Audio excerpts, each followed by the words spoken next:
একবার ভাবুন তো, এমন এক বিশাল মানব গোষ্ঠীর কথা, যারা সংখ্যায় এতটাই বেশি যে তাদের প্রথম দলটি যদি কোনো সমুদ্র বা নদীর পাশ দিয়ে যায় আর পানি পান করে, তবে শেষের দলটি সেখানে পৌঁছে এক ফোঁটা পানিও পাবে না। তারা বলবে, এখানে মনে হয় একসময় পানি ছিল। তারা কোনো ভিন গ্রহের প্রাণী নয়, নয় কোনো কাল্পনিক দানব। তারা আমাদের মতোই আদম সন্তান, কিন্তু তাদের ধ্বংসযজ্ঞ এতটাই ভয়াবহ যে স্বয়ং মহানবী সাল্লাল্লাহু আলাইহি ওয়াসাল্লাম তাদের আগমনের কথা স্মরণ করে চিন্তিত হয়ে পড়েছিলেন। হাজার বছর ধরে একটি বিশাল লোহার প্রাচীরের পেছনে তারা অপেক্ষা করছে। প্রতিদিন তারা সেই প্রাচীর ভাঙার চেষ্টা করে, আর যেদিন তারা সেই প্রাচীর ভেঙে বেরিয়ে আসবে, সেদিন পৃথিবীর বুকে নেমে আসবে এক মহাপ্রলয়।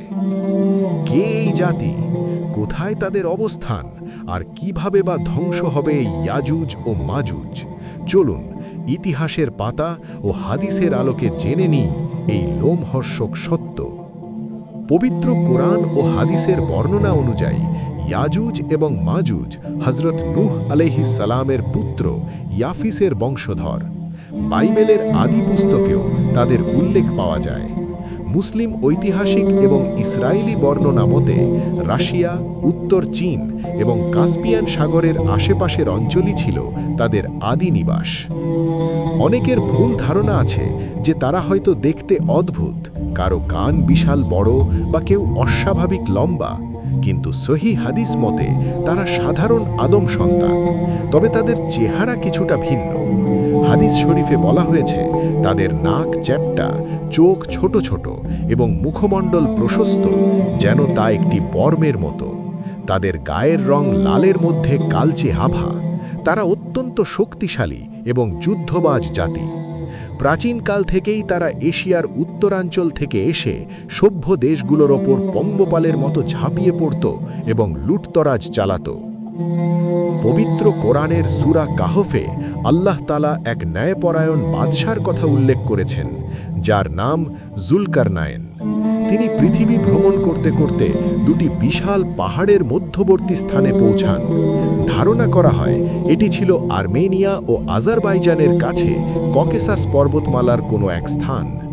সেখানকার অসহায় মানুষেরা জুলকারনাইনের কাছে ফরিয়াদ জানালো, হে জুলকারনাইন, ইয়াজুজ ও মাজুজ এই জনপদে অশান্তি সৃষ্টি করছে, ফসলাদি নষ্ট করছে। আপনি আমাদের ও তাদের মাঝে একটি প্রাচীর নির্মাণ করে দিন, বিনিময়ে আমরা আপনাকে কর দেব। একজন মুমিন বাদশাহ হিসেবে জুলকারনাইন তুচ্ছ দুনিয়াবি সম্পদের বিনিময় চাইলেন না। তিনি বললেন, আমার রব আমাকে যা দিয়েছেন তাই যথেষ্ট, তোমরা শুধু আমাকে শারীরিক শ্রম দিয়ে সাহায্য করো। শুরু হলো এক মহাকাব্যিক নির্মাণ যজ্ঞ। দুই পাহাড়ের মাঝখানে লোহার বিশাল পাত সাজানো হলো। তারপর হাঁপড় দিয়ে আগুন জ্বালিয়ে লোহাকে লাল করা হলো এবং তার ওপর ঢেলে দেওয়া হলো গলিত তামা। তৈরি হলো এক সুদৃঢ় দুর্ভেদ্য প্রাচীর, যা ইয়াজুজ ও মাজুজ না টপকাতে পারল, না ছিদ্র করতে পারল। সেই প্রাচীরের ওপারে আজও হাজার বছর ধরে তারা বন্দী, কিন্তু তারা থেমে নেই। নবী করিম সাল্লাল্লাহু আলাইহি ওয়াসাল্লাম ইরশাদ করেছেন, প্রতিদিন তারা এই প্রাচীর খুঁড়তে থাকে। খুঁড়তে খুঁড়তে যখন তারা সূর্যের আলো দেখার উপক্রম হয়, তখন তাদের সর্দার বলে, আজ থাক, চলো ফিরে যাই, আগামীকাল বাকিটা ভেঙে ফেলব। কিন্তু তারা আল্লাহর নাম নেয় না, অর্থাৎ ইনশাআল্লাহ বলে না। ফলে আল্লাহ তাআলা সেই প্রাচীরকে রাতের বেলা আগের চেয়েও শক্ত ও মজবুত করে দেন। তবে যেদিন তাদের বের হওয়ার সময় নির্ধারিত হবে, সেদিন তারা কাজ শেষে বলবে, ইনশাআল্লাহ আগামীকাল আমরা এটি ভেঙে ফেলব। আল্লাহর হুকুমে পরদিন তারা প্রাচীর ভেঙে পঙ্গপালের মতো পৃথিবীর বুকে ছড়িয়ে পড়বে। হাদিসে এসেছে, শেষ জামানায় হযরত ঈসা আলাইহিস সালামের অবতরণের পর তাদের আত্মপ্রকাশ ঘটবে। তাদের সংখ্যা হবে অগণিত। আব্দুল্লাহ বিন আমর রাদিয়াল্লাহু আনহু থেকে বর্ণিত, তাদের একজন মারা যাওয়ার আগে 1000-এরও বেশি সন্তান জন্ম দিয়ে যায়। তারা যখন বের হবে, তখন তাদের সামনে যা পাবে সব ধ্বংস করবে। তারা এতটাই অহংকারী হবে যে আকাশের দিকে তীর নিক্ষেপ করবে। আল্লাহ তাদের পরীক্ষা করার জন্য সেই তীর রক্তাক্ত অবস্থায় ফেরত পাঠাবেন। তখন তারা দম্ভ করে বলবে, আমরা পৃথিবীবাসীকে হত্যা করেছি, এখন আকাশবাসীকেও পরাস্ত করলাম। তাদের ভয়ে হযরত ঈসা আলাইহিস সালাম মুমিনদের নিয়ে তুর পাহাড়ে আশ্রয় নেবেন। খাবার ও পানির তীব্র সংকট দেখা দেবে। পৃথিবীর এই ক্রান্তি লগ্নে হযরত ঈসা আলাইহিস সালাম এবং মুমিনরা আল্লাহর কাছে কায়মনোগাক্যে দোয়া করবেন। আল্লাহ তাদের দোয়া কবুল করবেন। তিনি ইয়াজুজ ও মাজুজের ঘাড়ে নাগাফ নামক এক ধরনের পোকা সৃষ্টি করবেন। এই সামান্য পোকার কামড়ে বিশাল শক্তিশালী এই জাতিটি এক রাতের মধ্যে ধ্বংস হয়ে যাবে। সকালে উঠে দেখা যাবে পৃথিবী জুড়ে তাদের লাশ পড়ে আছে। এরপর আল্লাহর আদেশে বিশেষ এক ধরনের পাখি এসে তাদের লাশগুলো দূরে নিক্ষেপ করবে এবং রহমতের বৃষ্টিতে আল্লাহ পৃথিবীকে ধুয়ে পরিষ্কার করে দেবেন।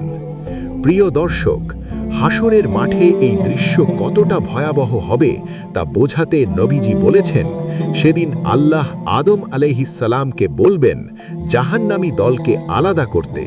তখন প্রতি হাজারে 999 জন জাহান্নামী হবে, যার বড় অংশই হবে এই ইয়াজুজ ও মাজুজ, আর জান্নাতি হবেন মাত্র একজন। সাহাবীরা এই কথা শুনে ভয়ে কেঁদে ফেলেছিলেন। তখন নবীজি তাদের সান্ত্বনা দিয়ে বলেছিলেন, সুসংবাদ গ্রহণ করো, সেই 999 জন হবে ইয়াজুজ ও মাজুজ ও অন্যান্য ধ্বংসপ্রাপ্ত জাতি থেকে, আর তোমরা হবে সেই একজন। আজ আমরা নিশ্চিন্তে ঘুমাচ্ছি, অথচ সেই প্রাচীরের ওপারে তারা অপেক্ষা করছে। আমাদের সময় ফুরিয়ে আসছে।